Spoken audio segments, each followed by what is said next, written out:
Hello everyone, myself Manorama Chaudhary और स्वागत करती हूँ आपके अपने YouTube channel chemistry by Manorama पे। आज हम डिस्कस करेंगे van't Hoff factor. Last classes में हमने कॉलिगेटिव प्रॉपर्टीज की थी। कॉलिगेटिव प्रॉपर्टीज 4 तरह की होती है। फर्स्ट बताया था elevation in boiling point, second बताया था depression in freezing point, third बताया था relative lowering in vapour pressure और फोर्थ जो था वो था ऑस्मोटिक प्रेशर। तो चारों कॉलिगेटिव प्रॉपर्टी हम डिस्कस कर चुके हैं। देखिए, वांट ऑफ फैक्टर को समझने के लिए जरूरी है कि चारों कॉलिगेटिव प्रॉपर्टी को पहले आप पढ़िए ताकि आपको कोई डाउट नहीं हो। कॉलिगेटिव प्रॉपर्टी हार्ड नहीं है। बच्चों को ज्यादातर कॉलिगेटिव प्रॉपर्टी के अंदर दिक्कत आती है, तो उनको ऐसा लगता है कि शायद ये कुछ हार्ड टॉपिक है और कुछ समझ से बाहर का टॉपिक है। ऐसा नहीं है। वांट ऑफ फैक्टर पढ़ने के लिए आपको चारों कॉलिगेटिव प्रॉपर्टी आनी चाहिए। और वांट ऑफ फैक्टर मैंने आपको फॉर्मेलिटी करवाई थी, तब भी आपको मैंने वांट ऑफ फैक्टर समझाया था। आप जो फॉर्मेलिटी वाला जो वीडियो है उसको जरूर देखिएगा, वहां से आपको बहुत हेल्प मिलेगी। और आज हम डिस्कस कर रहे हैं वांट ऑफ फैक्टर। तो देखिए कि जो चारों कॉलिगेटिव प्रॉपर्टी थी, तो फर्स्ट कॉलिगेटिव प्रॉपर्टी थी relative lowering vapour pressure. Relative lowering in vapour pressure था, तो उसके अंदर हमने क्या फॉर्मूला था, P naught A minus P A divided by P naught A equal to क्या था, मोल फ्रैक्शन। क्या था, मोल फ्रैक्शन एक्स, जिसको क्या बोला जाता है, मोल फ्रैक्शन। कुछ ऐसा ही था। क्लियर है। Second colligative point delta T B equal to K B into molality. और मोलेलिटी क्या होती है, mole of solute divided by mass of solvent. तो mole of solute divided by mass of solvent. और सॉल्वेंट किसके अंदर ले रहे हैं, किलोग्राम के अंदर। क्लियर है, यही क्या है, मोलेलिटी। थर्ड कॉलिगेटिव प्रॉपर्टी है वो है depression in freezing point, K F into वही चीज है mole of solute divided by mass of solvent in kg. Fourth colligative property है ऑस्मोटिक प्रेशर, जिसको किससे रिप्रेजेंट किया था, पाई से। Pi equal to M R gas constant और टी टेम्परेचर इन केल्विन। तो मोलरिटी को हम और कैसे लिख सकते हैं, pi equal to number of mole of solute divided by volume of solution. Volume of solution किसके अंदर होगा, ये होगा लीटर के अंदर। ये चार कॉलिगेटिव प्रॉपर्टी पड़ी थी। तो इसका मतलब जो वांट ऑफ फैक्टर पढ़ेंगे, वांट ऑफ फैक्टर के लिए जरूरी क्या है कि यहाँ पे सब चीजें क्या किस पे डिपेंड कर रही है, मोल ऑफ सोल्यूट पे। किस पे डिपेंड कर रही है, मोल ऑफ सोल्यूट पे। ठीक है। और मोल क्या होता है, आपको मोल बताया था। मोल मतलब given mass of solute divided bye molecular mass of solute. ये था मोल। और ये थी 4 तरह की कॉलिगेटिव प्रॉपर्टी। अब यहाँ पे चारों कॉलिगेटिव प्रॉपर्टी डिस्कस करने के बाद में, चीजें समझ में आने के बाद में हम लोग क्या चीजें चेंजेस आती है, ठीक है, तो ये डिस्कस करेंगे। तो ये चारों कॉलिगेटिव प्रॉपर्टी है। इसके अंदर ये दो कॉलिगेटिव प्रॉपर्टी यहाँ इसके अंदर देखिए, ये 3 कॉलिगेटिव प्रॉपर्टी है ना, ये टेम्परेचर से डिपेंड नहीं करती। दैट मीन्स देखो, मोल फ्रैक्शन भी नहीं करता और मोलेलिटी भी नहीं करती। केवल एकमात्र कॉलिगेटिव प्रॉपर्टी है ऑस्मोटिक प्रेशर, जो किसकी बात करती है, जो मोलेलिटी की बात करती है। और ये तीनों ही क्या है, वेट बाय वेट परसेंटेज, जिसके अंदर मोल फ्रैक्शन और मोलेलिटी की बात कर रहे थे। और क्योंकि मोलेलिटी की बात वो भी हम वीडियो के अंदर डिस्कस कर चुके हैं। क्लियर है। तो नेक्स्ट देखिए, इसके अंदर कॉलिगेटिव प्रॉपर्टी है, वो कॉलिगेटिव प्रॉपर्टी किस पे डिपेंड कर रही थी, कॉलिगेटिव प्रॉपर्टी डिपेंड कर रही थी कि सोल्यूट के नंबर ऑफ मोल्स पे डिपेंड कर रही थी। किस पे डिपेंड कर रही थी, सोल्यूट के नंबर ऑफ मोल्स पे डिपेंड कर रही थी। क्यों, देखिए हमने पहले भी बताया है, एक चीज को एक बार नहीं 10 बार समझाया है कि कॉलिगेटिव प्रॉपर्टी है वो सोल्यूट के नेचर पे डिपेंड नहीं कर रही कि उसका खुद का नेचर कैसा है, वो डिपेंड कर रही है कि उसके नंबर ऑफ आयंस कितने बन रहे हैं या नंबर ऑफ पार्टिकल्स कितने पॉसिबल है, ठीक है। उसके नंबर ऑफ पार्टिकल्स पे या नंबर ऑफ सॉल्यूट पे डिपेंड कर रहा है क्या, कोलिगेटिव प्रॉपर्टी। ये चार तरह की कोलिगेटिव प्रॉपर्टी देखी थी, वो नंबर ऑफ सॉल्यूट पे डिपेंड कर रही है, नंबर ऑफ पार्टिकल्स पे डिपेंड कर रही है, लेकिन सॉल्यूट के नेचर पे, सॉल्यूट के साइज पे अनडिपेंडेंट होती है, उस पर डिपेंड नहीं करती है। तो दैट मीन्स देखिए कोलिगेटिव प्रॉपर्टी के लिए हमने चारों कोलिगेटिव प्रॉपर्टी पढ़ी थी, तो हमने ये बोला था नॉन इलेक्ट्रोलाइट, नॉन इलेक्ट्रोलाइट।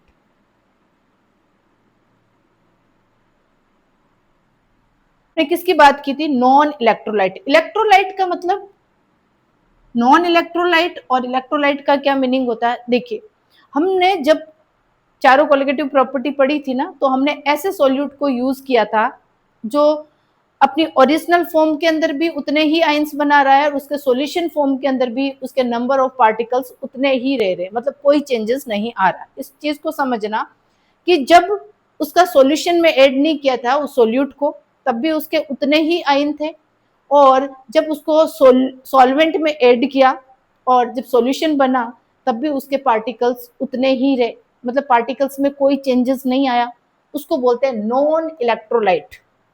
और नॉन इलेक्ट्रोलाइट के अंदर कौन आएगा, इसके अंदर आएगा यूरिया, जो आपको बताया था NH2CO NH2। सेकंड बताया था ग्लूकोज C6H12O6। थर्ड बताया था सुक्रोज C12H22 एंड O11।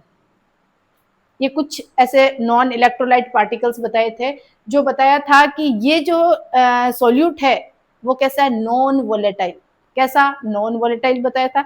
और सेकंड ये बता रहे हैं कि यदि इसको सॉल्वेंट में डिसोल्व कर भी देंगे ना, सॉल्वेंट के अंदर भी डाल भी देंगे ना, तब भी ये यूरिया कितना देगा, एक ही आयंस देगा। ग्लूकोज कितना देगा, एक ही देगा। सुक्रोज कितना देगा, उतने ही देंगे। सॉल्यूशन बनाओ चाहे वो सॉल्यूट की फॉर्म में रहो, उसके नंबर ऑफ पार्टिकल्स क्या रहेंगे, फिक्स रहेंगे। तो फिर कहानी कहाँ चेंज होती है, कहानी चेंज होती है इलेक्ट्रोलाइट पे। किस पे चेंज होती है, इलेक्ट्रोलाइट पे। मतलब वो पार्टिकल्स, वो सब्सटेंस या वो सॉल्यूट जिसको जैसे ही उसको सॉल्वेंट के अंदर एक्वस मीडियम प्रोवाइड किया जाता है, जैसे NaCl। तो देखिए NaCl सॉलिड स्टेट के अंदर है, और जैसे ही इसको एक्वस मीडियम प्रोवाइड करेंगे, बोले तो पानी के अंदर डालेंगे इसको, तो ये कितने आयंस में टूटेगा, 2 आयंस में टूटेगा। इसका मतलब देखो पहले नंबर ऑफ मोल्स कितने थे NaCl के, 1 थे। अब कितने नंबर ऑफ मोल्स हो गए, 2 हो गए, एक सोडियम प्लस का और एक क्लोराइड माइनस, बोले तो क्लोरीन माइनस, तो 2 मोल हो गए। तो देखो यहाँ 1 मोल है और यहाँ पे कितने बने, यहाँ पे 2 मोल है। इसका मतलब इसको ऐड करने पर इलेक्ट्रोलाइट 2 टाइप के होते हैं। एक में तो क्या होता है, नंबर ऑफ पार्टिकल्स बढ़ रहे हैं, देखो नंबर ऑफ पार्टिकल्स बढ़ रहे हैं, इसका मतलब क्या हो रहा है, डिसोसिएशन हो रहा है, वो टूट रहा है। क्लियर है। और दूसरा इलेक्ट्रोलाइट ऐसा है जिसके अंदर क्या होता है, नंबर ऑफ पार्टिकल्स क्या होते हैं, जुड़ते हैं। तो कहने का मतलब है चेंजेस तो आया ना, इसके अंदर तो कोई चेंजेस नहीं। जैसे आपने एक्वस मीडियम प्रोवाइड किया, जैसे आपने सॉल्वेंट के अंदर इसको डाला, वैसे के वैसे एक थे तो सॉल्वेंट सॉल्यूशन बना, तब भी उसके अंदर क्या होगा, उतने ही नंबर ऑफ मोल्स होंगे। लेकिन नंबर ऑफ मोल्स का घटना या बढ़ना वो क्या होता है, वो इलेक्ट्रोलाइट होता है। क्लियर है, यहां तक पूरा अच्छे से समझा दिया गया आपको, और आप अच्छे से समझिएगा थोड़ा आराम से शांत दिमाग से। अब हम बात करेंगे इलेक्ट्रोलाइट की, इलेक्ट्रोलाइट की। देखिए अभी बताया था कि NaCl है, तो NaCl जैसे ही ये 100% डिसोशिएट होगा, कितना, 100% डिसोशिएशन होगा, वैसे ये किस में टूटेगा, नंबर ऑफ मोल्स कितना आएंगे इसके अंदर, नंबर ये देखो 1 था नंबर ऑफ मोल्स, अब इसके नंबर ऑफ मोल्स कितने हुए, 2 हुए। क्लियर है। अब देखिए यदि हमने ले लिया मैग्नीशियम क्लोराइड, और ये भी 100% क्या हो रहा है, डिसोशिएट हो रहा है, 100% डिसोशिएट होगा, तो ये मैग्नीशियम कैसा होगा, मैग्नीशियम +2 और 2 क्लोरीन माइनस। देखो कितने नंबर ऑफ मोल्स थे, 1 थे ना, और ये इससे कितने बने, देखो 2 और एक यहाँ वाला है जो मैग्नीशियम कोई नंबर नहीं दे रखा, दैट मीन्स वो 1 है। इसका मतलब टोटल नंबर ऑफ कितने टोटल नंबर ऑफ मोल्स हो गए 3। इसका मतलब देखो एक मोल से कितने बने, 3 मोल बने। इसका मतलब संख्या बढ़ी मतलब वो टूटा, इसका मतलब डिसोसिएशन हुआ। और थर्ड एग्जांपल देखिए कि हमने लिखा Al2SO4 होल क्यूब। अब ये कैसे टूटेगा, देखिए एल्यूमिनियम +3 के अंदर एग्जिस्ट करता है, कितने एल्यूमिनियम 2 और +3 सल्फेट -2। अब ये कितना बना, देखो टोटल नंबर ऑफ आयंस कितने हुए 2 और 3, टोटल नंबर ऑफ आयंस कितने बने 5। इसका मतलब कितने मोल 5 मोल। और यहाँ पे कितने मोल, इसके तो एक ही मोल है, तो एक मोल से 5 बने, एक मोल से 3 बने, एक मोल से 2 बने। इसका मतलब जब वो 100% डिसोशिएट हो रहा है, इलेक्ट्रोलाइट किसको बोलेंगे, जिसके अंदर नंबर ऑफ आयंस बढ़ भी सकते हैं जब उसको सॉल्वेंट के अंदर डिसोल्व करते हैं, सॉल्वेंट के अंदर ऐड करते हैं, और वो घट भी सकते हैं, तो उसको क्या बोला जाता है, इलेक्ट्रोलाइट बोला जाता है। ठीक है, और ये जो डिसोसिएशन हो रहा है, ये जो एसोसिएशन हो रहा है, वो वॉन्ट ऑफ फैक्टर पे कैसे अफेक्ट करेगा, इस चीज को समझिए। तो ये क्या चीज हुआ है, ये हुआ है डिसोसिएशन। डिसोसिएशन मतलब नंबर ऑफ मोल्स क्या हुआ, बढ़े ना, डिसोशिएट हुए, टूटे मतलब नंबर ऑफ मोल्स क्या हुआ, प्रोडक्ट साइड बढ़े। अब देखिए एक होगा एसोसिएशन, एक क्या होगा एसोसिएशन। अब देखिए एसोसिएशन का मतलब जुड़ना, डिसोसिएशन मतलब टूटना। टूट गए, एक मोल थे उससे 2 मोल बने, इसका मतलब टूटा तभी तो 2 मोल बने, इससे 1 से 3 बने, 1 से 5 बने। एसोसिएशन में क्या होगा कि 2 अलग अलग पार्टिकल्स होंगे, 2 अलग अलग सब्सटेंस होंगे, 2 अलग अलग सोल्यूट होंगे, वो जुड़कर एक बनाएंगे। इसी तरह देखिए जो एसिटिक एसिड है, कौन एसिटिक एसिड CH3COOH, क्लियर है। अब इसके कितने नंबर ऑफ मोल्स लिए हमने, 2 लिए, और इसको किस में डिसोल्व कर रहे हैं, इसको डिसोल्व कर रहे हैं बेंजीन, इसके अंदर बेंजीन। देखिए पहले तो यहाँ पे समझना है कि बेंजीन क्यों यूज किया या पानी यूज क्यों नहीं किया। तो देखिए पानी यूज करते क्या, वाटर यूज करते H2O, तो ये तो एसिड है ना, तो जैसे ही पानी के अंदर डालेंगे तो वो कैसे बन जाएगा CH3COO- और H+। क्लियर है, इसका मतलब नंबर ऑफ आयंस बन गए। हमने यहाँ पे सॉल्वेंट क्या लिया, हमने सॉल्वेंट यहाँ पे बेंजीन लिया, ना कि वाटर। इसका स्पेशल ध्यान रखना कि यहाँ पे आप वाटर मत करना, वाटर करोगे तो वो टूट जाएगा, उसके नंबर ऑफ पार्टिकल्स क्या हो जाएंगे, डबल हो जाएंगे, इसको ध्यान रखिएगा। यहाँ कितने नंबर ऑफ मोल्स लिए एसिटिक एसिड के, 2। तो देखिए ये CH3COOH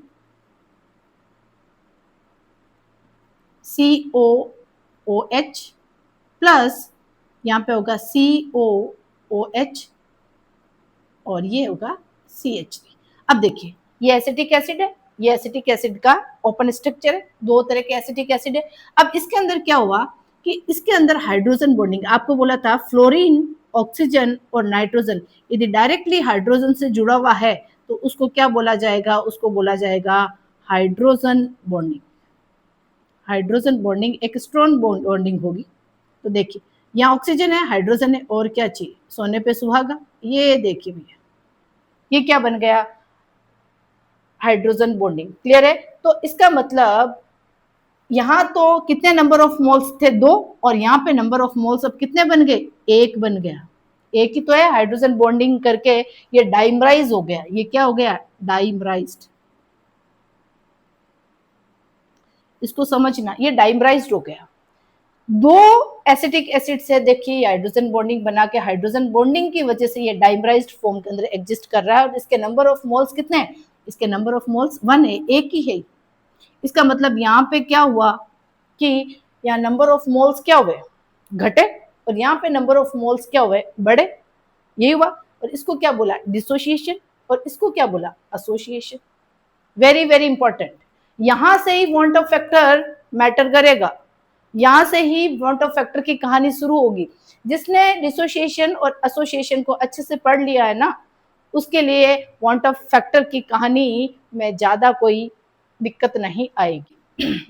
इसके नंबर ऑफ मोल्स बढ़े या नंबर ऑफ मोल्स घटे, देखो मोल क्या होता है, मोल होता है given mass of solute upon molecular mass of solute. अब ये मोल है, हम कह रहे हैं कि colligative property number of moles पे डिपेंड करती है, डायरेक्टली प्रोपोर्शनल होती। ओके, अब देखिए जिसका मोल यहाँ पे एक था, ठीक है, सोडियम क्लोराइड का कितने नंबर ऑफ मोल्स थे, 1 थे। 100% डिसोसिएशन हुआ तो कितने नंबर ऑफ मोल्स मिले, 2। इसका मतलब यहाँ 2 मोल है, तो हम इसके मास क्या हो जाएगा, इसके वेट क्या हो जाएगा, देखो मास बराबर क्या हो जाएगा, जो भी उसका मोलिकुलर मास है उसका डबल हो जाएगा। ये 2 गुना हो जाएगा मोलिकुलर मास, ये कितना हो जाएगा, 3 गुना हो जाएगा, और ये कितना हो जाएगा, 5 गुना हो जाएगा। यही तो है, क्योंकि मोल क्या, मोल किससे इंटू होगा, मोलिकुलर मास से, तो नंबर ऑफ सोल्यूट जिसके अंदर वो किस पे डिपेंड कर रहा है, मास पे डिपेंड कर रहा है। किसके मास पे, सोल्यूट के मास पे। ठीक है, कोलिगेटिव प्रॉपर्टी किस पे डिपेंड कर रही है, उसके मास पे डिपेंड कर रही है, कितना मास बढ़ा। ठीक है, तो इसका मतलब क्या हुआ कि डिसोसिएशन के अंदर उसका मोलिकुलर वेट क्या हो गया, डबल हो गया, और इसके अंदर क्या हुआ, नंबर ऑफ मोल्स क्या होंगे, घट गए। इसके कितने थे, 2 थे मोल, 2 मोल से 1 मोल बना, इसका मतलब उसके जो सोल्यूट का मास होगा वो कम आ जाएगा, और कम आ जाएगा इसका मतलब एसोसिएशन हुआ, जुड़ा। तो यहां पर आपको सबसे इंपॉर्टेंट चीज ये है, क्या है कि जो मोलिकुलर मास है, जो मोलिकुलर मास है, बोले तो जो थ्योरेटिकल वैल्यू है, जैसे कि हमने NaCl का जो मोलिकुलर मास होता है वो कितना होता है, सोडियम का होता है 23, ठीक है, और क्लोरीन का होता है 35.5, ऐसा ही कुछ होता है। तो ये कितना हो गए, ये हो गए 58.5। ठीक है, ये क्या है, इसकी थ्योरेटिकल मास। और ऑब्जर्व्ड क्या हुआ, हमें ऑब्जर्व्ड मोलिकुलर मास इसका जस्ट डबल मिला। इसका क्या मिला, जस्ट डबल मिला। और वो क्या हुआ, ऑब्जर्व्ड मोलिकुलर मास। ये जो कोलिगेटिव प्रॉपर्टी जितनी है ना, जिस जो सारी डिपेंड किस पे कर रही है, सारी डिपेंड कर रही है वांट ऑफ फैक्टर पे। और वांट ऑफ फैक्टर किस पे डिपेंड करेगा, ऑब्जर्व्ड मोलिकुलर मास और थ्योरेटिकल मोलिकुलर मास पे। ठीक है, तो इसको हम समझते हैं। आपको बिल्कुल थोड़ा सा 2-3 मिनट इसको आगे, थोड़ा सा वीडियो को आगे देखिए, तो आपको एक्चुअल में वांट ऑफ फैक्टर को रटने की जरूरत नहीं पड़ेगी। देखो रटे, आप रटोगे ना, रटने से आप एक क्वेश्चन सही कर सकते हो। कितने, एक क्वेश्चन सही कर सकते हो जो क्वेश्चन आपने याद किया। लेकिन समझने से आप जितने क्वेश्चन पॉसिबल हो सकते हैं सारे क्वेश्चन कर पाओगे। इसलिए चीजों को रटिएगा मत, चीजों को समझिएगा, ताकि क्वेश्चन कितना भी घुमा के आ जाए, चाहे आपकी बोर्ड की क्लासेस हो, चाहे आपके नीट की क्लासेस हो, चाहे IIT की क्लासेस हो, चाहे कोई भी कंपटीशन की क्लासेस हो, समझो, समझोगे तो कोई भी क्वेश्चन आपके लिए इम्पॉसिबल नहीं। और समझोगे तो नहीं, समझोगे और आप शॉर्ट में चलोगे तो हो सकता है कि वो एक ही क्वेश्चन सॉल्व हो, और जरूरी नहीं कि वो सॉल्व हुआ है वो सही भी हो। ठीक है, तो देखिए जब हमने मॉलिक्यूलर मास कहीं डबल हो रहा है, कहीं घट रहा है, इसका मतलब जो ऑब्जर्व्ड कोलिगेटिव प्रॉपर्टी जो होती है और जो कैलकुलेटेड कोलिगेटिव प्रॉपर्टी है वो डिफरेंस है। वो observed colligative property not equal calculated colligative property. इसका मतलब घट रहा है, बढ़ रहा है, इसका मतलब जो ऑब्जर्व्ड मास है और जो कैलकुलेटेड मास है, या फिर बोल सकते हैं थ्योरेटिकल मास। क्या बोल सकते हैं, थ्योरेटिकल मास है। इसका मतलब ये सेम नहीं आ रहा है, किसी में बढ़ रहा है, किसी में घट रहा है, सेम नहीं आ रहा है। तो सेम नहीं आ रहा, वहीं पे तो क्या काम आएगा, वहीं पे तो वांट ऑफ फैक्टर काम आएगा। और ये हमने फॉर्मेलिटी के अंदर बहुत अच्छे से किया है कि थ्योरेटिकल मॉलिक्यूलर मास क्या होता है और ऑब्जर्व्ड मॉलिक्यूलर मास क्या होता है। ठीक है, फॉर्मेलिटी के अंदर हमने क्या देखा था कि यदि फॉर्मेलिटी पता करनी तो फॉर्मेलिटी के लिए हमने क्या बोला, ग्राम मतलब mass of solute divided by formula mass. यहाँ पे हमने क्या बात की, फॉर्मल मास। और वैसे मोलरिटी जैसा है, वो भी वॉल्यूम ऑफ सॉल्यूशन की बात कर रहा है और ये भी वॉल्यूम ऑफ सॉल्यूशन की बात कर रहा है। और मोलरिटी क्या होती है, ये given mass upon molecular mass, यही तो है। ये भी क्या है, वो लिख दो, volume of solution in litre, और ये भी volume of solution in litre. ये तो इससे कैंसिल आउट है, ये भी कैंसिल आउट है। दैट मीन्स देखो formality equal to formality divided by molarity equal to, देखो ये क्या हो जाएगा, 1 अपॉन फॉर्मल मास है ना, ओके। और ये ऊपर क्या है, ये मॉलिक्यूलर मास। अब एक्चुअल में देखिए आप, ये मॉलिक्यूलर मास क्या है, जो हमने यहाँ जैसे NaCl का बताया था 58.5, ये हमने कैलकुलेट किया ना, इसका मतलब वो थ्योरेटिकल है। वो क्या है, थ्योरेटिकल। तो इसको मैं लिख सकती हूँ कि ये है मॉलिक्यूलर मास थ्योरेटिकल, ठीक है। और यहाँ पे जो फॉर्मल मास है, कौन सा मास, फॉर्मल मास, तो वो कैसा है, ऑब्जर्व्ड।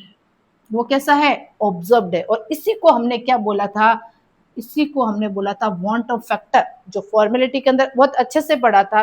तो लास्ट में हमने क्या बोला कि formality equal to molarity into van't Hoff factor. ये चीजें आपको क्लियर करवा चुके हैं। और ये चीज क्या बोल रहा है, कॉलिगेटिव प्रॉपर्टी बोल रहा है कि इसका कैलकुलेटेड, या फिर बोल सकते हैं थ्योरेटिकल भी बोल सकते हैं, कैलकुलेटेड बोलो चाहे थ्योरेटिकल बोलो एक ही चीज है। इसका मतलब ऑब्जर्व्ड मॉलिक्यूलर मास के क्या होगा, इक्वल नहीं आएगा। कब, जब डिसोसिएशन होता है या एसोसिएशन होता है, या फिर हम बोल सकते हैं जब इलेक्ट्रोलाइट यूज होता है। नॉन इलेक्ट्रोलाइट में कोई दिक्कत नहीं, नॉन इलेक्ट्रोलाइट में कोई भी दिक्कत नहीं है, क्योंकि ना तो वो एसोसिएशन होता है ना डिसोसिएशन होता है। That means van't Hoff factor की वैल्यू I इक्वल टू 1 ही आती है। अब देखिए आगे जो क्या बता रहा है, अभी आपको बताया था M theoretical upon observed molecular mass. एक चीज हमने ये बताई, theoretical upon observed molecular mass का रेशियो भी क्या है, वांट ऑफ फैक्टर। इस चीज को थोड़ा समझिएगा, ठीक है। तो इसका मतलब जैसे हमने NaCl लिया था ना, ये NaCl लिया, तो NaCl का जब डिसोसिएशन नहीं हुआ तो कितने मोल थे, 1। और डिसोसिएशन के बाद में इसके नंबर ऑफ मोल्स कितने बने, 2, ठीक है। तो हम वांट ऑफ फैक्टर के लिए क्या लिख सकते हैं, I equal to total number of solute before dissociation and association. इसको समझिएगा, यही है एक्चुअल में वांट ऑफ फैक्टर। देखो टोटल नंबर ऑफ सोल्यूट, क्या बोला, total number of solute after, क्या, आफ्टर डिसोसिएशन या फिर एसोसिएशन, और divided by total number of solute before association और डिसोसिएशन। अब देखिए NaCl के रेस्पेक्ट में यदि हमें वांट ऑफ फैक्टर निकालना है, I निकालना है, तो देखिए कि total number of moles after dissociation, इसमें तो डिसोसिएशन ही हुआ ना, इसके अंदर नंबर ऑफ मोल्स क्या हुए, टूटे। इसका मतलब कितने हुए, नंबर डबल्स हो गए, सोल्यूट कितने हो गए, डबल हो गए ना, देखिए हुआ ना। इसके नंबर ऑफ मोल्स 1 है, इसके नंबर ऑफ मोल्स कितने हैं, 2 हुए। कब, ये डिसोसिएशन के बाद की कहानी, यहाँ पे क्या हुआ, डिसोसिएशन हुआ, टूटे, क्लियर है। तो कितने नंबर ऑफ मोल्स हुए डिसोसिएशन आफ्टर, पहले पूछा है आफ्टर का कितने हुआ, I इक्वल टू 2। और total number of solute before dissociation, इसका मतलब ये किसकी बात कर रहा है, रिएक्टेंट की बात कर रहा है। तो कितने हैं इसके टोटल नंबर ऑफ मोल्स, 1, ठीक है। तो NaCl के लिए वांट ऑफ फैक्टर कितना होगा, 2 ही तो होगा, कितना होगा, 2 होगा। तो क्या लिखा सही, इस फॉर्मूले को ध्यान में रखिएगा, total number of solute, total number of solute after dissociation या association divided by total number of solute before dissociation या एसोसिएशन। ये हमने डिसोसिएशन का कर लिया। अब था CH3COOH, और इससे क्या मिला, इससे मिला CH3COOH, ये जुड़ गया था, आपको बताया था हाइड्रोजन बॉन्डिंग की वजह से इसमें क्या हो रहा है, एसोसिएशन हो रहा है। तो इसके लिए देखो वांट ऑफ फैक्टर क्या होगा, i equal to total number of solute after dissociation. Dissociation तो हो नहीं रहा एसिटिक एसिड, क्योंकि ये किसमें, बेंजीन में, आपको क्लियरली चीज बता दी थी। तो इसमें क्या हो रहा है, एसोसिएशन हो रहा है। तो आफ्टर कितना हो रहा है, आफ्टर 1 हो रहा है। और बिफोर कितना हो रहा है, देखो डिवाइडेड बाय बिफोर कितने थे, 2। इसका मतलब तो यहाँ पे क्या हुआ, यहाँ आई की वैल्यू 1 से कम हुई ना, और यहाँ पे आई की वैल्यू देखो 1 से ज्यादा है। इस चीज को समझिएगा। और ये सबसे ज्यादा कंपटीशन के अंदर पूछा जाता है कि वांट ऑफ फैक्टर की वैल्यू ग्रेटर, एसोसिएशन के लिए ग्रेटर देन 1 होती या लेस देन 1 होती। तो इसको पार्टिकल्स बढ़े, नंबर ऑफ सोल्यूट बढ़े, ठीक है, तो उसके अंदर क्या ग्रेटर देन 1 आया, ग्रेटर देन 1 आया, दैट मीन्स वो क्या हो रहा है, dissociation. Very very important, dissociation. Dissociation के लिए डायरेक्ट पूछते हैं वांट ऑफ फैक्टर की वैल्यू ग्रेटर देन 1 है या लेस देन 1, ये ग्रेटर देन 1। और यदि वांट ऑफ फैक्टर की वैल्यू 1 है, दैट मीन्स ना तो उसमें एसोसिएशन हो रहा है ना उसमें डिसोसिएशन हो रहा है, not dissociation and association. Clear है, ना तो उसमें एसोसिएशन हो रहा है ना डिसोसिएशन हो रहा है, दैट मीन्स वो कौन है, वो नॉन इलेक्ट्रोलाइट है। कौन है, जैसे ग्लूकोज है, जैसे यूरिया है, जैसे सुक्रोज है।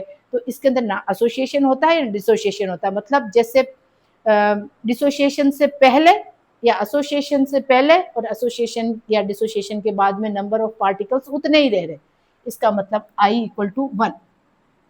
यदि ये क्या हो जाए, ये हो जाए लेस देन 1,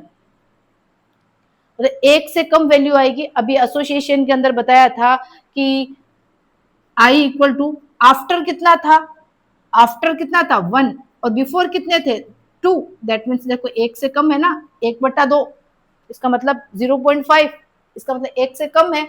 और 1 से कम कब होता है, association. Association very very important, ये डायरेक्ट आपको ऑब्जेक्टिव में मिलेगा कि डिसोसिएशन होता है तो आई की वैल्यू क्या होती, नॉट एसोसिएशन एंड डिसोसिएशन तो आई की वैल्यू 1, बोले तो नॉन इलेक्ट्रोलाइट।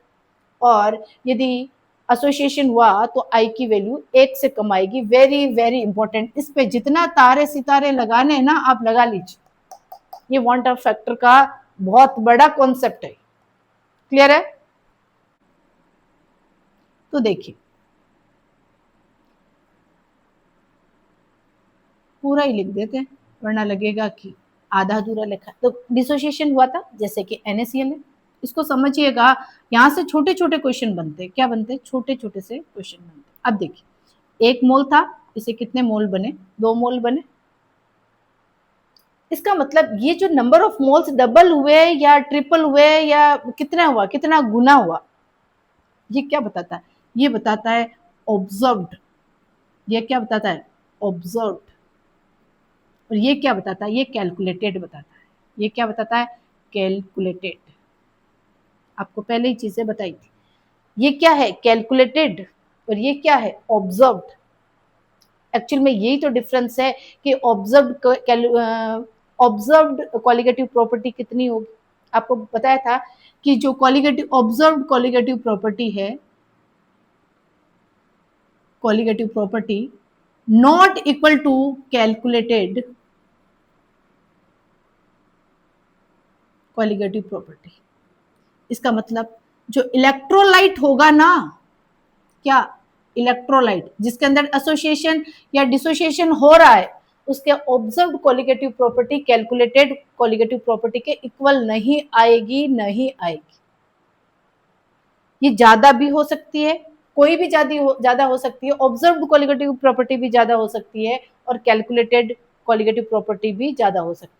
ये डिपेंड करता है एसोसिएशन होगा या डिसोसिएशन होगा। अब यहाँ पे समझना, ये ऑब्जर्व्ड है, ये क्या है, ऑब्जर्व्ड है, और ये क्या है, कैलकुलेटेड है। अब इसके अंदर क्या हो रहा है, डिसोसिएशन हो रहा है। डिसोसिएशन हो रहा है तो ऑब्जर्व्ड कॉलिगेटिव प्रॉपर्टी से ज्यादा होगा ना। ये तो क्लियर है कि ऑब्जर्व में 2 मिल रहे हैं, कैलकुलेटेड में 1 मिल रहे हैं, तो कौन सी कॉलिगेटिव प्रॉपर्टी ज्यादा होगी डिसोसिएशन के अंदर? Observed colligative property greater than calculated colligative property. Very very important. Clear है? ये तो है डिसोसिएशन के अंदर. और एसोसिएशन के अंदर क्या लिखा? इसका जस्ट उल्टा होगा. इसको बहुत अच्छे से समझना है आपको.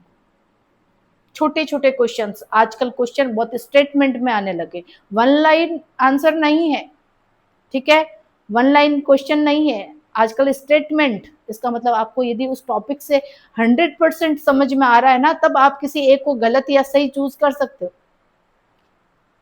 तो देखो एसोसिएशन के अंदर जैसे एसिटिक एसिड का बताया था, कितने नंबर ऑफ एसिटिक एसिड थे? 2 नंबर ऑफ मोल से क्या बना? 1 मोल बना.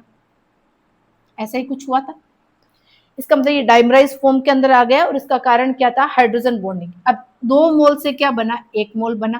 और ये कैसा है? ऑब्जर्व्ड. और ये कैसा है? कैलकुलेटेड. इसका मतलब डिसोसिएशन एसोसिएशन के अंदर जो कैलकुलेटेड कॉलिगेटिव प्रॉपर्टी होगी वो ऑब्जर्व्ड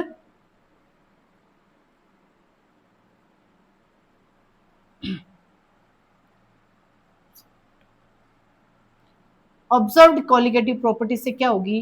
ज्यादा होगी. वेरी वेरी इंपॉर्टेंट ये दो डिफरेंस, कि किसके अंदर कॉलिगेटिव प्रॉपर्टी ज्यादा होगी और किसके अंदर ऑब्जर्व्ड कॉलिगेटिव प्रॉपर्टी ज्यादा होगी, किसमें कैलकुलेटेड ज्यादा होगी. तो दैट मीन्स ये इलेक्ट्रोलाइट के लिए ज्यादा भी हो सकता है, कम भी हो सकता है. तो एसोसिएशन जिससे समझ में आ जाना चाहिए कि डिसोसिएशन होगा तो observed colligative property greater than calculated colligative property, and association होगा तो calculated colligative property greater than observed colligative property. Clear है? आगे डिस्कस करेंगे degree of dissociation, degree of dissociation and degree of association. इसको समझिए. Degree of dissociation जिसको किससे represent करते हैं? अल्फा से. किसे रिप्रेजेंट करते हैं? अल्फा से. ठीक है. अब डिग्री ऑफ एसोसिएशन भी देखते हैं और डिग्री ऑफ डिसोसिएशन भी देखते हैं. एक साथ ही करते हैं ताकि आपको कोई भी किसी भी तरह का कोई कंफ्यूजन नहीं हो. देखो इधर करेंगे डिग्री ऑफ डिसोसिएशन,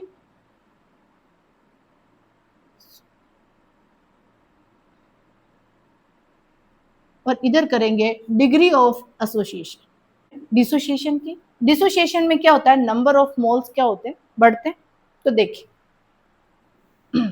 यहाँ पे हमने एक ए मोल लिया. कितना? 1 मोल लिया. और रिएक्टेंट कौन है? यहाँ पे ए को रिप्रेजेंट किया. और यहाँ पे एन क्या लिख दिया? इसके नंबर ऑफ मोल्स क्या हो गए? कितने भी हो सकते हैं. देखिए सोडियम क्लोराइड के अंदर हमने 2 मोल किए थे, मैग्नीशियम क्लोराइड के अंदर 3 मोल लिख लिए थे, एल्यूमिनियम सल्फेट के अंदर 5 मोल बने थे. तो यहाँ नंबर ऑफ मोल्स कितने भी हो सकते हैं, मतलब बढ़ेंगे. क्या हो रहे हैं? बढ़ रहे हैं. कब? जब इलेक्ट्रोलाइट ले रहे हैं. क्या? इलेक्ट्रोलाइट ले रहे हैं. फर्स्ट कंडीशन इलेक्ट्रोलाइट होना जरूरी है. नॉन इलेक्ट्रोलाइट के अंदर number of particles association dissociation बराबर होता है. क्लियर करवा दिया था. देखिए ये एक रिएक्शन है और इस रिएक्शन के अंदर ये रिएक्टेंट है और ये कौन है? प्रोडक्ट है. ठीक है. हम जब रिएक्शन स्टार्ट ही नहीं कर रहे, मतलब इनिशियल स्टेट. क्या है इनिशियल स्टेट? मतलब जब रिएक्शन स्टार्ट ही नहीं हुई, दैट मीन्स वो रिएक्शन के अंदर रिएक्टेंट से प्रोडक्ट बना ही नहीं, रिएक्शन स्टार्ट नहीं हुई, तब रिएक्टेंट कितना था? 1 था. कितना था? 1 था. और तब प्रोडक्ट क्या था? प्रोडक्ट 0 था, क्योंकि रिएक्शन स्टार्ट ही नहीं हुई. इनिशियल स्टेट में बोल रहे हैं कि एक रिएक्टेंट था.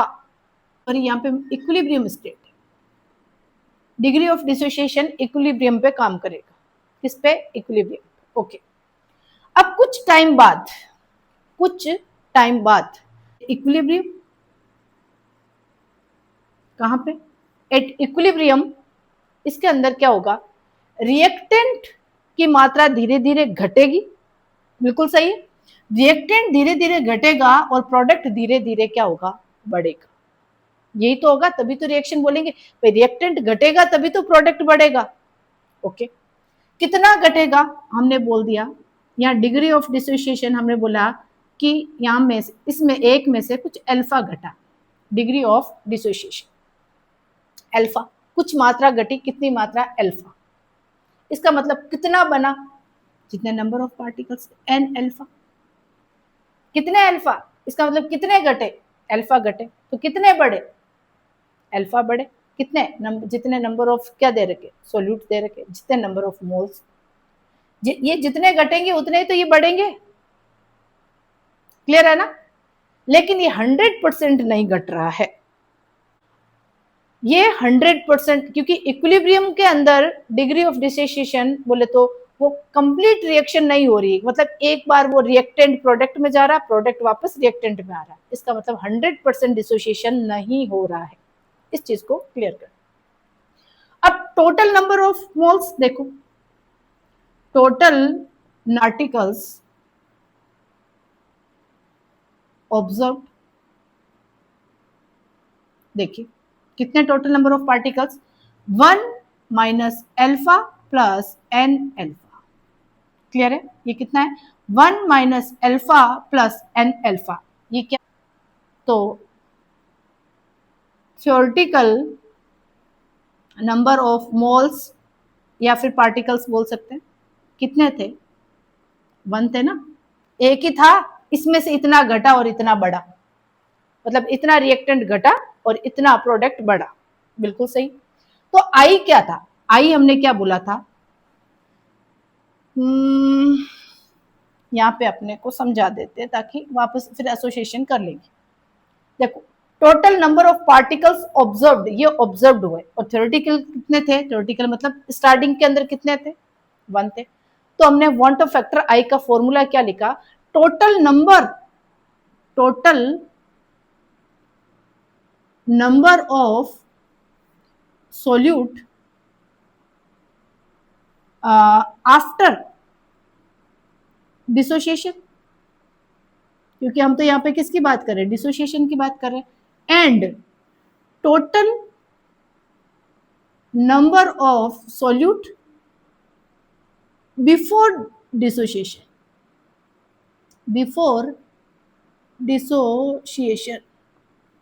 अब देखिए आफ्टर और बिफोर, आफ्टर वाला किसको बताता है, ऑब्जर्व्ड, किसको बताता है, ऑब्जर्व्ड, और बिफोर वाला किसको बताता है, बिफोर वाला बताता है थ्योरेटिकल। ये याद रखना, आफ्टर, आफ्टर तो ये, बिफोर कौन सा था, थ्योरेटिकल था, देखो स्टार्टिंग में 1 था, फिर हमें ये नंबर ऑफ मोल्स मिले, तो इसका मतलब आई इक्वल टू क्या हो गया, आफ्टर बोले तो ये, बोले तो ऑब्जर्व्ड, जो ऑब्जर्व लिखा कितना है, 1 minus alpha plus N alpha. Okay, theoretical कितना है, total number of moles starting में कितने थे, इनिशियल स्टेट में, जो वही तो गिने जाएंगे, वो 1 डिवाइडेड बाई 1। क्लियर है। तो यहाँ पे हमें क्या फाइंड आउट करना, डिग्री ऑफ डिसोसिएशन, कि इक्विलिब्रियम के अंदर कितना डिग्री ऑफ डिसोसिएशन हुआ। तो देखिए यहाँ है, तो ये 1 प्लस का साइन है, कितना है, 1 तो प्लस है ना, ये आगे अल्फा है जो माइनस है, इसका मतलब मैं यहाँ ऐसे लिख दूं, आई माइनस 1 इक्वल टू क्या लिखूंगी, एन अल्फा माइनस अल्फा, ये लिखेंगे। तो यहाँ पे अल्फा कितने हैं, 2 है, तो कॉमन ले ले, तो आई माइनस 1 इक्वल टू अल्फा, और ये क्या हो जाएगा, एन माइनस 1, कि अल्फा माइनस 1, यहाँ पे अल्फा 2 है, एक अल्फा को कॉमन ले लिया, तो यहाँ पीछे क्या बचा, एन, और ये अल्फा है, तो यहाँ पे कॉमन ले लिया, तो ये -1 हो जाएगा।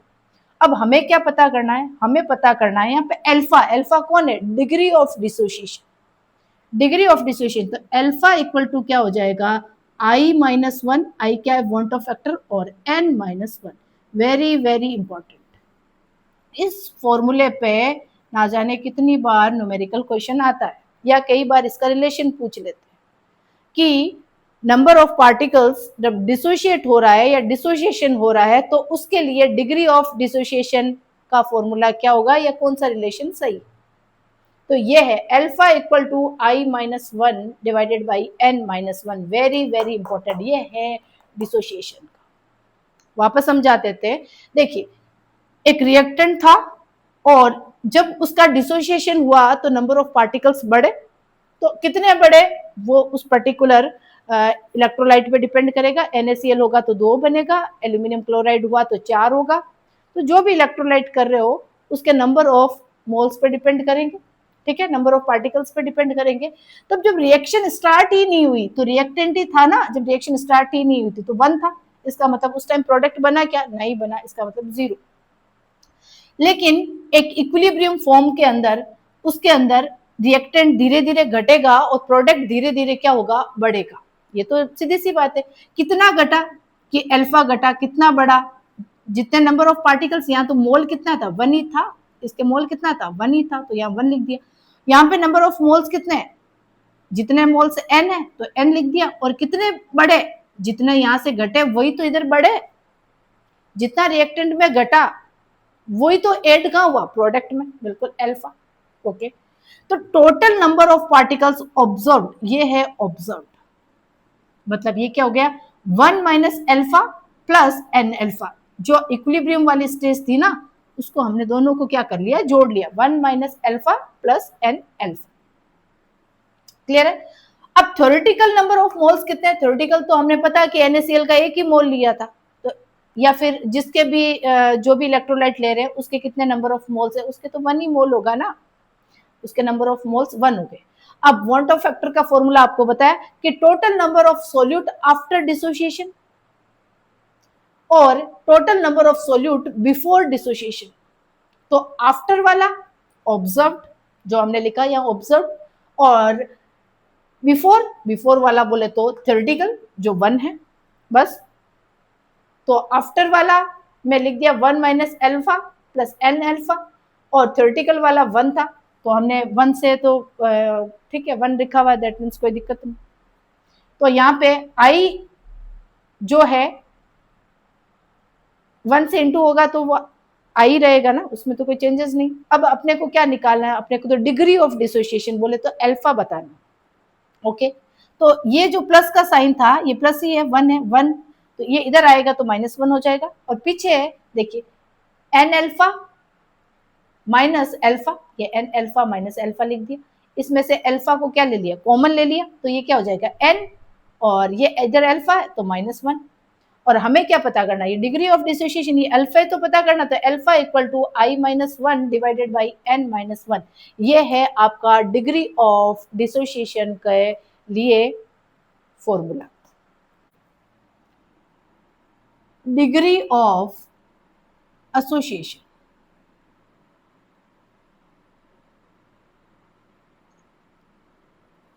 दो पार्टिकल्स थे ए प्लस बी और वो क्या बना रहे हैं, ए बी। तो इसका मतलब कितने नंबर ऑफ पार्टिकल्स थे, 2, और 2 से क्या बन गया, 1। जैसा कि हमने एसिटिक एसिड का बोला था कि एसिटिक एसिड के टोटल नंबर ऑफ मोल्स कितने लिए थे, 2 लिए थे, और वो घट के फिर डाइमराइज्ड हो गया और नंबर ऑफ मोल्स कितना बनाया, 1 बनाया। इसका मतलब वो जुड़ गया, और जुड़ा मतलब एसोसिएशन, एसोसिएट हो गया। अब देखिए इसके लिए क्या लिखेंगे, एन ए इक्विलिब्रियम स्टेट में है और इसको हमने ऐसे लिख दिया ए एन कर दिया, इस तरह से किया ना। ये देखो इसका एग्जांपल देखो, 2 एसिटिक एसिड लिया, ओके, और ये इक्विलिब्रियम स्टेट में आया और इससे क्या बना दिया, CH3COOH, ये 2।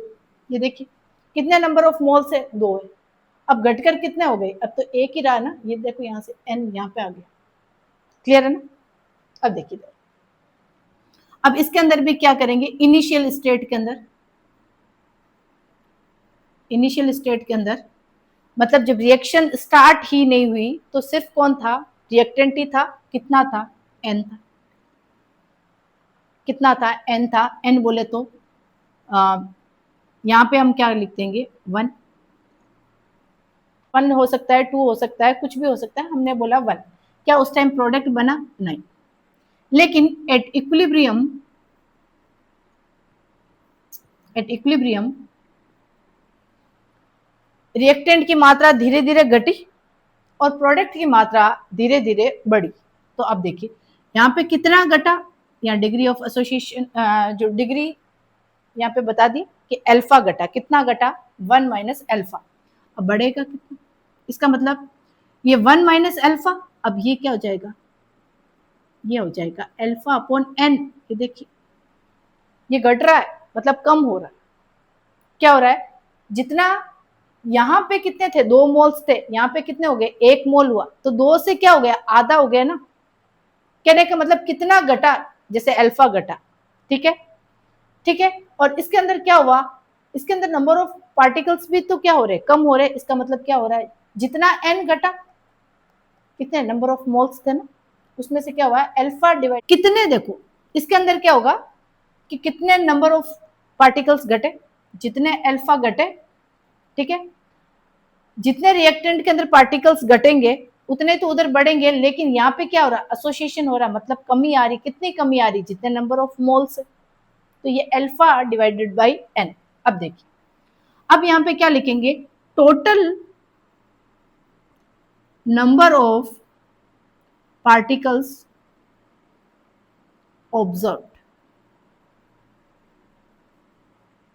कितने हुए ये observe, 1 minus alpha plus alpha upon N. ये सारा अल्फा ही है, देखिए कहीं लिखने में आपको ऐसा लग रहा होगा कहीं ए लिखा हुआ है, नहीं ये अल्फा ही है, ठीक है। अब देखिए ये तो कब हुआ ऑब्जर्व्ड, और total number of particles theoretical कितने थे, थ्योरेटिकल कितने थे 1 था, स्टार्टिंग में कितना था 1 था। और जो ऑब्जर्व्ड है वही तो क्या है, वही तो क्या है ऑब्जर्व वाला ही तो मेन, ये ऑब्जर्व है और ये क्या है कैलकुलेटेड है थ्योरेटिकल, ठीक है। अब देखिए आई बराबर क्या होता है, आई बराबर total number of particles particles after after association divided by total number of particles before association। Very very important, यहां देखिए यहां करते हैं, ये किसके बात कर रहा, आफ्टर, आफ्टर बोले तो बाद, और आफ्टर वाला क्या होता है ऑब्जर्व्ड, आफ्टर वाला क्या होता है ऑब्जर्व्ड, और बिफोर वाला क्या है थ्योरेटिकल। क्लियर है। अब देखो आफ्टर कितना रहा 1 minus alpha plus alpha divided by N upon ये क्या हुआ थ्योरेटिकल, थ्योरेटिकल कितना है 1। इसको हम सॉल्व करते हैं, इसको लिख लीजिएगा बिल्कुल ताकि अपने को स्पेस मिल सके, ठीक है। तो इसको सॉल्व करते हैं हम, इसको स्क्रीनशॉट ले लीजिए या फिर लिख लीजिए।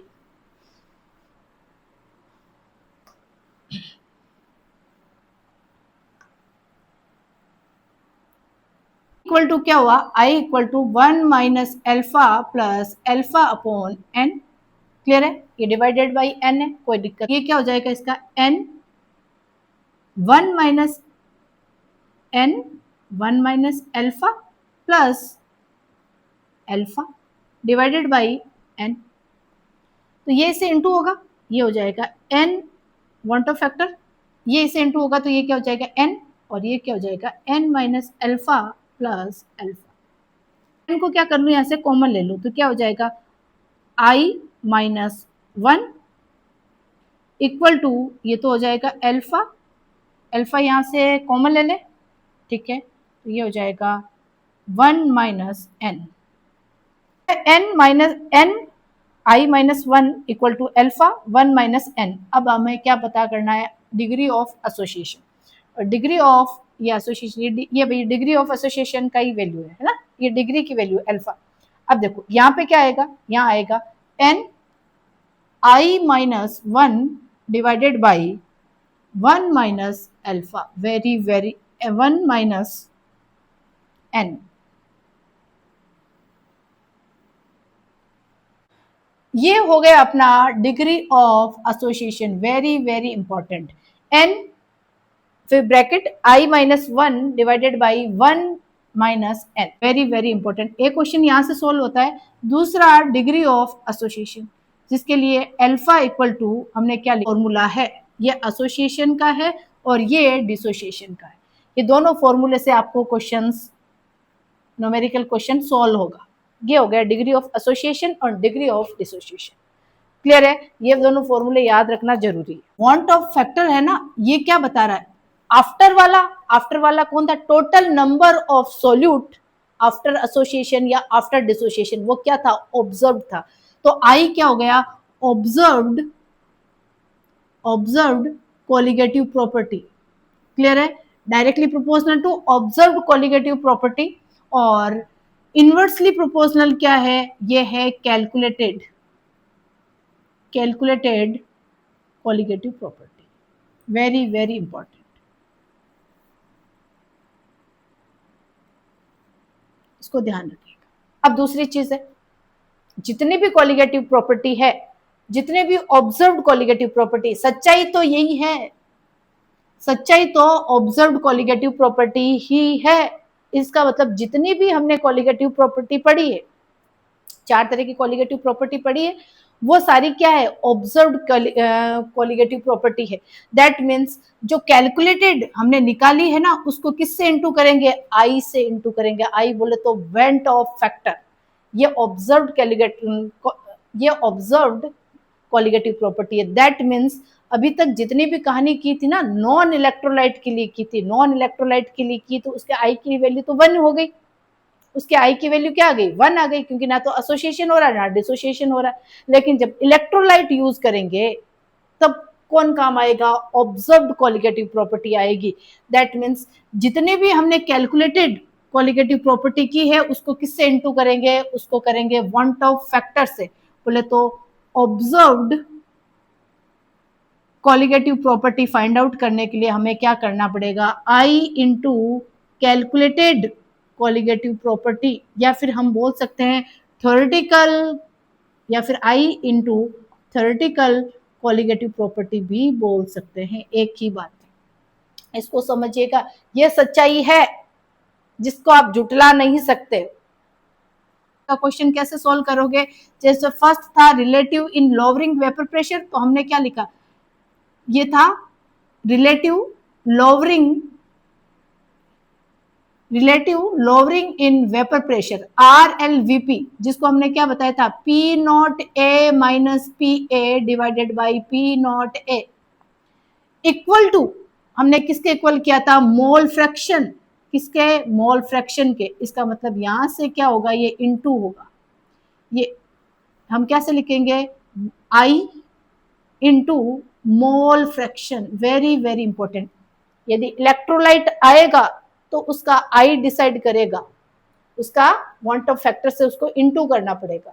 सेकंड कोलिगेटिव प्रॉपर्टी कौन सी थी? Elevation in boiling point. Elevation in boiling point, तो उसके लिए हमने क्या लिखा? Del T B equal to K B into हमने क्या लिखी? मोलेलिटी। अब इसको भी क्या है? ये कैलकुलेटेड था, ये इलेक्ट्रोलाइट वाले के लिए यूज नहीं किया था हमने, नॉन इलेक्ट्रोलाइट के लिए यूज किया था। लेकिन इलेक्ट्रोलाइट आए तो यहाँ पे इंटू क्या हो जाएगा? Want Hoff factor. क्लियर है? अब देखिए थर्ड कौन सी थी? थर्ड थी डिप्रेशन इन फ्रीजिंग पॉइंट। ठीक है, वो क्या थी? Del T F equal to K F into molality. इसका मतलब ये भी किससे अफेक्ट करती है? ये भी तो कोलिगेटिव प्रॉपर्टी, ये भी आई से इंटू होगी वांट ऑफ फैक्टर से, जब इलेक्ट्रोलाइट यूज करेंगे। फोर्थ कोलिगेटिव प्रॉपर्टी क्या थी? Osmotic pressure. क्या था? ऑस्मोटिक प्रेशर, जिसको क्या बताया था? ऑस्मोटिक प्रेशर को किससे डिनोट किया था? पाई से। किससे? पाई इक्वल टू क्या लिखा था? MRT, मोलेरिटी। तो इसको भी किससे इंटू करेंगे? इसको भी इंटू करेंगे आई से। आई बोले तो क्वांटम फैक्टर। इसका मतलब इलेक्ट्रोलाइट का यदि आपको कोलिगेटिव प्रॉपर्टी निकालनी है तो उसको क्वांटम फैक्टर से इंटू करके ही आंसर निकालना है। ये चारों कोलिगेटिव प्रॉपर्टी के लिए ये क्वांटम फैक्टर बहुत इफेक्टिव है। क्वांटम फैक्टर फॉर्मल मास के लिए भी इंपॉर्टेंट है। अब यहाँ कुछ चीजें और समझनी है आपको बाकी है, वो देखिए। प्रोपोर्शनल कौन है, इसका डायरेक्टली प्रोपोर्शनल है van't Hoff factor, molality, clarity. तो मोलैलिटी क्या बोलती है, मोलैलिटी क्या बोलती है, ग्राम अपॉन मॉलिक्यूलर मास, यही तो बोलती, इनटू हम लिख सकते हैं 1 upon mass of solvent in KG, kilogram, यही तो था। अब देखिए डेल टीबी मॉलिक्यूलर मास के क्या है, इनवर्सली है कि नहीं, यहाँ इसको डायरेक्टली ये हटा के प्रोपोर्शनल वाला साइन हटा के हम एक कांस्टेंट कर रहे हैं, वो के बी हो गया। इसका मतलब डेल टीबी मॉलिक्यूलर मास के इनवर्सली है कि नहीं, इसको समझना, मॉलिक्यूलर मास के इनवर्सली है कि नहीं, है ना। इसका मतलब कि जो कॉलिगेटिव प्रॉपर्टी के अंदर कॉलिगेटिव प्रॉपर्टी के अंदर मॉलिक्यूलर मास भी क्या होगा, उसका इनवर्सली होगा, ठीक है। ये देखिए कि कोई भी कॉलिगेटिव प्रॉपर्टी जो है वो इस मॉलिक्यूलर मास के क्या है, इनवर्सली प्रोपोर्शनल है। जिसका मॉलिक्यूलर मास ज्यादा उसकी कॉलिगेटिव प्रॉपर्टी कम। लेकिन यहाँ पे दिक्कत यहाँ नहीं आएगी, दिक्कत कहाँ आएगी, मोलैरिटी और मोलैलिटी वाला। देखो फॉर्मेलिटी एक्चुअल में क्या बताती है, ये बताती है ऑब्जर्व, किसको बताती है, ऑब्जर्व। और मोलैरिटी एक्चुअल में किसको बताती है, ये बताती है कैलकुलेटेड, ठीक है। तो हमने वहां पे लिखा था आई इक्वल टू, फॉर्मेलिटी के लिए क्या बोला था, फॉर्मेलिटी अपॉन मोलैरिटी के लिए हमने क्या बोला था कि ये हो गया यहाँ पे फॉर्मल मास, और ये क्या हो गया, मॉलिक्यूलर मास, ठीक है। और यहाँ मॉलिक्यूलर मास को हमने क्या बोला, थ्योरेटिकल मास, और इसको क्या बोला, ऑब्जर्व्ड मॉलिक्यूलर मास। और यही क्या है, यही तो वांट ऑफ फैक्टर है, हमने अभी तक यही तो चीज डिस्कवर की है, अभी तक यही तो चीज हमने डिस्कस की है। That means van't Hoff factor theoretical molecular mass के inversely, sorry van't Hoff factor i theoretical molecular mass के डायरेक्टली, और ऑब्जर्व्ड मॉलिक्यूलर मास के क्या होगी, इनवर्सली। और देखिए इसका मतलब जो मोल है, मोल इक्वल टू क्या होता है, ग्राम अपॉन मॉलिक्यूलर मास। अब देखिए इसका मतलब जो वांट ऑफ फैक्टर है ना, वो क्या है, मोल के अंदर, वो मोल के क्या, ये क्या है, मोल है ना, मोल के क्या है, डायरेक्टली प्रोपोर्शनल है। मोल के क्या है, मॉलिक्यूलर मास के तो इनवर्सली है, लेकिन यदि पूरे मोल की बात करें तो डायरेक्टली। तो ये क्या होगा, molecular mass, sorry observed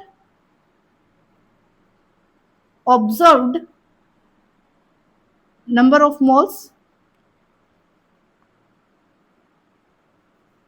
observed moles divided by calculated moles। इसको थोड़ा सा ध्यान रखना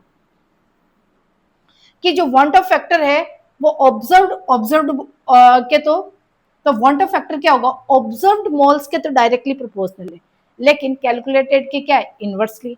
लेकिन देखिए मोल जो है, मोल जो है वो मॉलिक्यूलर मास के क्या है, इनवर्सली। ये देखो मोल जो है मॉलिक्यूलर मास के इनवर्सली है। तो यहाँ पे क्वेश्चन इस फॉर्म में भी आ सकता है, तब आपको फॉर्मूला ध्यान रखना है कि मोल्स आए तो ऑब्जर्व्ड आएगा, ये इसके इनवर्सली काम करता है। ये थ्योरेटिकल ऑब्जर्व्ड का दे तो इस तरह से भी क्वेश्चन, इस तरह से क्वेश्चन भी आ सकता है, इस तरह से क्वेश्चन भी आ सकता है, और इस तरह से क्वेश्चन भी आ सकता है। इसलिए आपको हर कंडीशन के अंदर रेडी रहना है कि मेरा कोई भी क्वेश्चन गलत नहीं जाए। और ये जितने भी कॉलिगेटिव प्रॉपर्टीज है इनके न्यूमेरिकल क्वेश्चन बाकी है, नेक्स्ट वीडियो के अंदर इनके न्यूमेरिकल क्वेश्चंस करेंगे।